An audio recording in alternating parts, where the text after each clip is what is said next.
Kesejahteraan tenaga guru honorer masih menjadi pekerjaan rumah pemerintah Kota Palembang khususnya. Hal tersebut karena menurut Ketua PGRI Sumsel, rata-rata penghasilan per bulan guru honorer di Palembang lebih rendah dari UMR.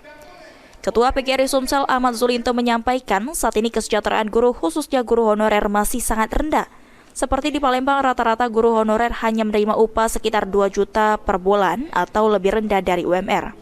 Untuk itu diharapkan pemerintah dapat membantu memberikan insentif tambahan kepada para guru honorer dan para kepala sekolah diminta dapat mengelola dana BOS untuk menyesuaikan upah guru honorer agar kehidupannya lebih baik. Saya katakan rata-rata susah ya, tapi seperti Palembang saja, saya kan mantan kepala dinas. Dulu dari dana BOS itu kita sudah buat perwali yang 40.000 minimal per jam. Lalu insentif juga kita berikan dari kota Palembang, pemerintah kota 1 juta per orang. Artinya dia bisa menerima 2 juta per bulan.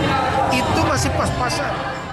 Sementara itu, PJ Wali Kota Palembang Ratu Dewa mengatakan, menjelang batas akhir penataan tenaga non-ASN sesuai dengan Undang-Undang ASN Nomor 20 Tahun 2023 pada Desember 2024 mendatang, untuk menjamin kesejahteraan guru honorer pada seleksi CPNS dan CP3K tahun 2024. Pemerintah Kota Palembang sudah menyiapkan sebanyak 6.211 formasi dan 1.504 diantaranya adalah formasi guru P3K.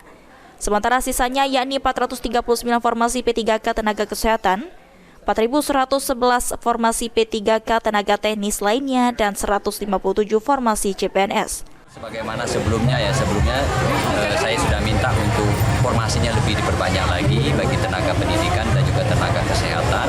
Tetapi ke depan ini juga sudah cukup banyak, hampir 6.000-an lebih, baik itu pengangkatan yang CPNS maupun P3K. Semuanya didominasi oleh tenaga kesehatan maupun Sandi Pratama, PAL TV.